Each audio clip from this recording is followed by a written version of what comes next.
जय हिंद आप सभी को। देखिए, ये हमारी एमपी पटवारी 2023 के लिए प्रैक्टिस सेट नंबर 8 है, जिसमें हम एमसी की सीरीज़ के रूप में सामान्य विज्ञान के क्वेश्चनों का डिस्कशन कर रहे हैं और ये प्रैक्टिस सेट नंबर 18 है। इसके पहले 17 प्रैक्टिस सेट हम करा चुके हैं एमपी पटवारी साइंस के लिए, जो आपको हमारे चैनल की प्लेलिस्ट में मिल जाएगा।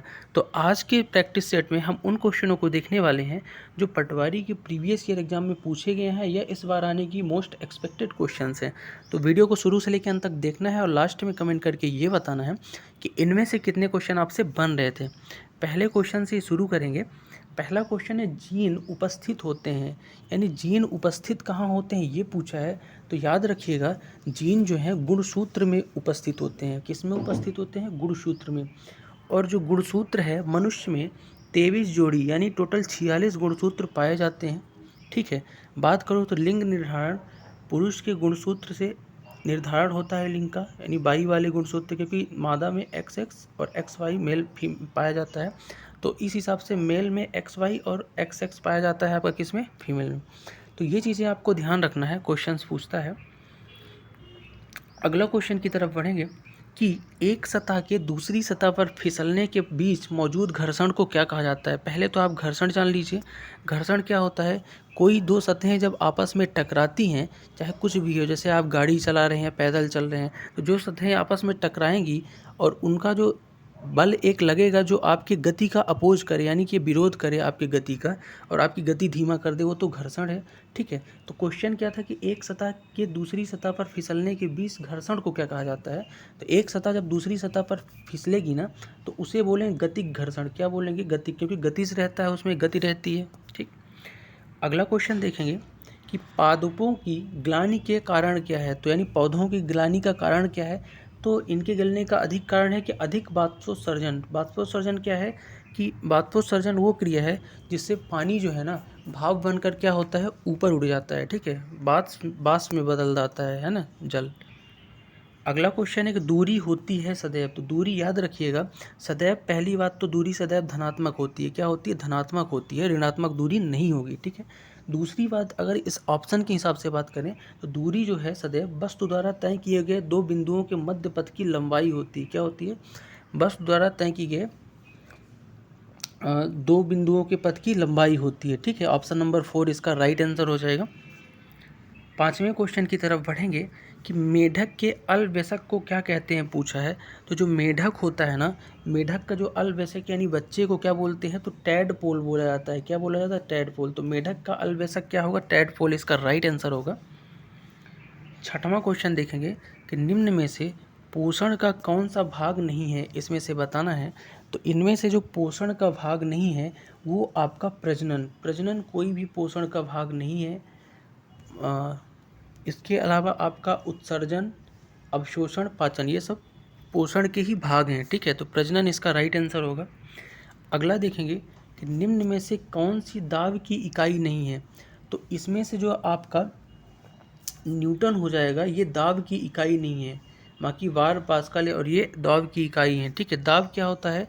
दाब होता है फोर्स पर यूनिट एरिया, जो होता है प्रेशर लगाते हैं, वो आपका दाब हो गया। ठीक है। यानी कि बल जो है प्रति इकाई क्षेत्रफल पर जो बल लगाया जाता है वही तो आपका दाब है। ठीक है। अगला क्वेश्चन है कि निम्न में से कौन सी समय की इकाई नहीं है। तो समय की इकाई आपको बताना है, इसमें से नहीं है। तो इसमें से चंद्रमास जो है ये समय की इकाई है। प्रकाश वर्ष समय की इकाई नहीं है। माइक्रोसेकंड है, अधिवर्ष है। लेकिन प्रकाश वर्ष दूरी की इकाई होती है। किसकी इकाई होती है? दूरी की। यानी ये समय की इकाई नहीं होगी, दूरी की इकाई होगी। यानी यही आपका राइट आंसर होगा, प्रकाश वर्ष। प्रकाश वर्ष होता क्या है? तो प्रकाश द्वारा एक वर्ष में चली गई दूरी को ही हम प्रकाश वर्ष बोलते हैं। ठीक है। अब दूरी की बात आई है तो दूरी की सबसे बड़ी इकाई जो मानी जाती है वो पारसेक मानी जाती है। याद रखना है आपको, पारसेक। ठीक है। नौवां क्वेश्चन है कि निम्न में से कौन सी भारत की विलुप्त होने वाली प्रजाति है। यानी भारत की विलुप्त हो गई प्रजाति आपको बताना है। तो जो एक भारतीय जंगली गधा है ना, भारत की एक विलुप्त प्रजाति है, यानी कि अब देखने को नहीं मिलती है। तो भारतीय जंगली गधा इसका राइट आंसर हो जाएगा। 10वां क्वेश्चन है कि निम्न में से कौन सी चुंबकीय धातु है आपको बताना है। तो इसमें से जो चुंबकीय धातु है ना, लोहा है। चुंबकीय धातु वो धातु होती है जिससे चुंबक से आपस में आकर्षण के कारण चिपक जाए या उसके पास आ जाए चुंबक के द्वारा। तो लोहा एक चुंबकीय धातु है, तांबा, एल्युमिनियम ये चुंबकीय धातु नहीं है। तो लोहा इसका राइट आंसर हो जाएगा। 11वां क्वेश्चन देखेंगे कि निम्नलिखित कथनों में से कौन सा सही नहीं है, आपको ये बताना है। आपके पास 4 कथन लिखे हुए हैं, सही नहीं है वो कथन बताना है, गलत वाला कथन। चारों ऑप्शनों को अपन ध्यान से देखते हैं। देखो, पहला ऑप्शन आपके सामने है कि कुछ धातुएं लवण और हाइड्रोजन के लिए एसिड के साथ प्रतिक्रिया करती हैं, ये सही बात है, ठीक है। अगला है कुछ अधातु ऑक्साइड पानी के साथ प्रतिक्रिया करते हैं जिससे एसिड बनता है, ये भी सही बात है। अधातु ऑक्साइड पानी के साथ क्रिया करेंगी तो एसिड बनता है, ठीक है। इसके अलावा अगला देखें कि सभी धातु कार्बोनेट एसिड से नमक, पानी और कार्बन डाइऑक्साइड बनाती हैं, ये भी सही है। अगला है कि लवण और अम्ल के लिए सभी धातु ऑक्साइड पानी से अभिक्रिया करती हैं, ये गलत बात है, ठीक है। लवण और अम्ल के लिए सभी धातु ऑक्साइड पानी से अभिक्रिया नहीं करेंगी, ठीक है। तो यही आपका राइट आंसर हो जाएगा, यही कथन आपका गलत है, ठीक है।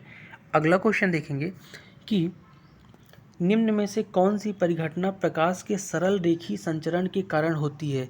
सरल रेखी मतलब एक ही रेखा में, स्ट्रेट लाइन में आपका कोई अगर प्रकाश जा रहा है तो कौन सी परिघटना है जो प्रकाश के एक स्ट्रेट लाइन यानी सरल रेखी संरचना के कारण होगी। तो इसमें से आपका जो परछाई का बनना है ना, किसी भी इंसान की परछाई है एक स्ट्रेट लाइन का जो प्रकाश है सरल रेखी उसके कारण बनती है। तो परछाई का बनना इसका राइट आंसर हो जाएगा। 13वां नंबर क्वेश्चन देखेंगे कि इनमें से कौन सा एक आदर्श ईंधन नहीं है, यानी आदर्श ईंधन नहीं है, आपको बताना है। पहले तो आप आदर्श ईंधन जान लीजिए होता क्या है। तो आदर्श ईंधन जो है आपका ऐसा ईंधन है जो आपका पूरी तरीके से दहन हो जाए। सॉरी, क्वेश्चन आदर्श ईंधन नहीं, आदर्श ईंधन है इसका था, ठीक है। तो आदर्श ईंधन है क्वेश्चन है। तो इनमें से मिट्टी का तेल आदर्श ईंधन नहीं है, कोयला आदर्श ईंधन नहीं है, कास्ट यानी गोबर जिसको बोलते हो, गौ वगैरह का जो गोबर है वो भी नहीं है। लेकिन प्राकृतिक गैस एक आदर्श ईंधन है। इसका राइट आंसर प्राकृतिक गैस हो जाएगा, एक आदर्श ईंधन है। और आदर्श ईंधन होता है क्या है उसको समझ लो। तो आदर्श ईंधन वो ईंधन है कि जिनके दहन से वो पूरी तरीके से दहन हो जाएं और वायुमंडल को कम से कम नुकसान पहुंचाएं। अब देखो, मिट्टी का तेल ज़्यादा नुकसान पहुंचाएगा, धुआं उठेगा। कोयला से भी ज़्यादा नुकसान होगा, प्रदूषण फैलेगा। कास्ट से भी प्रदूषण फैलेगा, लेकिन प्राकृतिक गैस से कम प्रदूषण फैलेगा। इसलिए ये क्या है, आदर्श ईंधन है ना।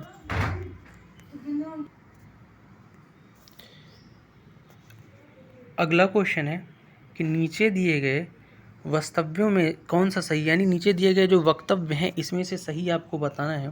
तो 4 आपके पास कथन है, इसमें से सही वाला बताना है। तो इसमें से जो आपका ये वाला कथन है, यानी शीतकाल में पवन थल से सागर की ओर बहती है, ये कथन सही है। यानी जो शीतकाल कहने का मतलब ये कि ठंडी का समय है, उसमें जो पवन वायु है ना थल से सागर की ओर बहती है, यानी कि आपका समुद्र की ओर वायु किससे जाती है, स्थल से। जहाँ स्थल है वहाँ से वायु जाएगी समंदर की ओर, ठीक है, शीतकाल में। तो इसका ये राइट आंसर हो जाएगा, ठीक। अगला क्वेश्चन है कि दहन होता है, तो दहन कैसे होता है। दहन पहले होता क्या है, परिभाषा जान लो इसकी, कि ऑक्सीजन की उपस्थिति में कोई भी चीज़ जलती है तो उसको दहन बोलते हैं, यानी ऑक्सीजन की उपस्थिति में जलना ही दहन कहलाता है, ठीक है। तो आपको अब क्वेश्चन में देखो ऑप्शन, तो इसका ऑक्सीजन की उपस्थिति में जो दहन होता है ऑक्सीजन की उपस्थिति में होता है, वही जलना तो दहन है, ठीक है। ऑक्सीजन नहीं मिलेगी तो बुझ जाएगा। 16वां क्वेश्चन देखेंगे कि धातु की शुद्धिकरण प्रक्रिया में शुद्ध हुई धातु प्राप्त होती है। तो धातु का अगर आप शुद्धिकरण कर रहे हो, सोना वगैरह कुछ भी, तो शुद्ध हुई धातु जो प्राप्त होती है ना, वो आपकी प्राप्त होती है कैथोड पर। कहाँ होती है, कैथोड पर, ठीक है। 17वां क्वेश्चन है कि 2 यौगिकों का वर्ण लेखन तकनीक द्वारा पृथक्करण निम्न में से किस पर आधारित है। यौगिकों का वर्ण लेखन जो तकनीक है वो पृथक्करण यानी अलग करने की एक अवकलित विलेयताएँ होती है। क्या होती है, अवकलित विलेयताएँ, ठीक है। 18वां क्वेश्चन है कि एक अतितप्त ग्रह दिखाई देता है। तो अतितप्त ग्रह दिखाई देता है, तो जब अधिक तपने वाला जो ग्रह है तप्त यानी नीला दिखाई देता है, यानी अपनी पृथ्वी। तो एक अधिक तप्त ग्रह क्या है, नीला है, ठीक है। नीला इसका राइट आंसर हो जाएगा। अगला क्वेश्चन देखेंगे कि एक सूक्ष्म जीव जो कि N2 का स्थिरीकरण करता है, यानी नाइट्रोजन का स्थिरीकरण कौन करेगा, तो राइजोबियम इसका राइट आंसर होगा। राइजोबियम इसका राइट आंसर हो जाएगा। देखो चने वगैरह के जो नए नए पौधे होते हैं उसके जो तनों में स्थिरीकरण होता है ना, वो नाइट्रोजन का स्थिरीकरण कहलाता है। और वो सूक्ष्म जीव कौन से थे, जीवाणु, राइजोबियम। तो नाइट्रोजन का स्थिरीकरण बोले तो राइजोबियम सूक्ष्म जीव होगा। आज का लास्ट क्वेश्चन देखेंगे कि क्षार है क्या। पहले तो आप ये लिटमस पेपर के आधार पर जान लो क्षार क्या होता है। क्षार वो होता है जो लाल लिटमस पेपर को नीला कर देता है, ठीक है। और अम्ल क्या होता है, नीले लिटमस पेपर को लाल कर दे तो अम्ल होता है। लेकिन यहाँ पे कुछ और ही दिया है, तो इसमें से जो राइट आंसर हो जाएगा वो ये हो जाएगा कि अम्ल जो पानी में अघुलनशील होते हैं उन्हें क्षार कहते हैं। ऐसे अम्ल जो पानी में घुल नहीं सकते उन्हें ही क्षार कहते हैं, ठीक है। तो राइट आंसर ये हो जाएगा। तो ये आज का MP पटवारी का साइंस का प्रैक्टिस सेट थे। ये क्वेश्चन आपको कैसे लगे कमेंट करके ज़रूर बताइएगा। मिलते हैं नेक्स्ट वीडियो में, तब तक